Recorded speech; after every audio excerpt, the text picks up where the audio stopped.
ओम नमः शिवाय।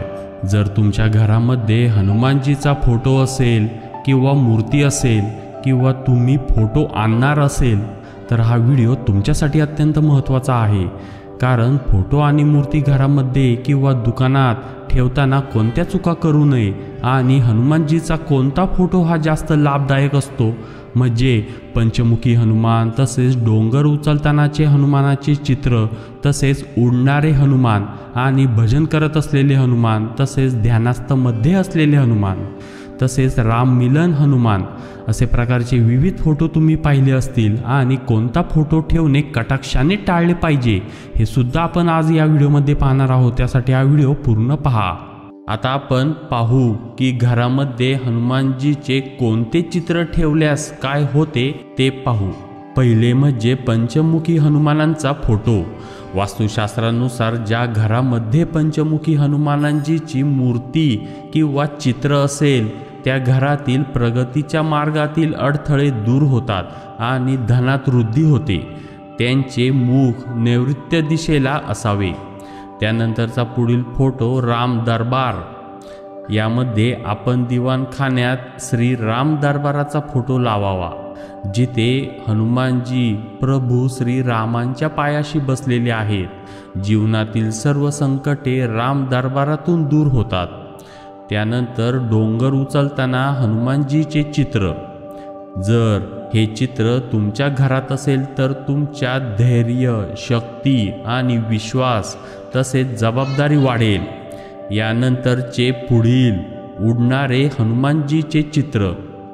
जर हे चित्र तुमच्या घरात असेल तर तुमची प्रगती आणि यश कोणीही रोखू शकत नाही। पुढे जाण्यासाठी तुमच्यात उत्साह आणि धैर्य असेल। तुम्ही यशाच्या मार्गावर सतत वाटचाल कराल। त्यानंतरचा पुढील फोटो श्री राम भजन करत असलेले हनुमान। जर हे चित्र तुमच्या घरात असेल तर तुमच्यामध्ये भक्ती आणि श्रद्धा निर्माण होईल। ही भक्ती आणि श्रद्धा तुमच्या जीवनातील यशाचा आधार आहे। त्यामुळे एकाग्रता आणि शक्ती देखील वाढते। त्यानंतरचा पुढील फोटो म्हणजे पांढरा हनुमान। असे मानले जाते की नोकरी आणि प्रमोशन मिळण्यासाठी हनुमानजीचा असा फोटो लावा ज्यामध्ये त्यांचे रूप पांढरे असेल। तुम्ही देखील हा फोटो पाहिला असेल ज्यात त्यांच्या अंगावर पांढरे केस आहेत। त्यानंतरचा पुढील फोटो राम मिलन हनुमान। हनुमानजी रामाला मिठी मारत आहेत। हे देखील एक अद्भुत चित्र आहे जे कुटुंबात एकता आणि समाजात एकोपा टिकवून ठेवते।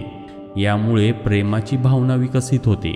त्यानंतरचा पुढील फोटो हनुमानजी ध्यानस्थ।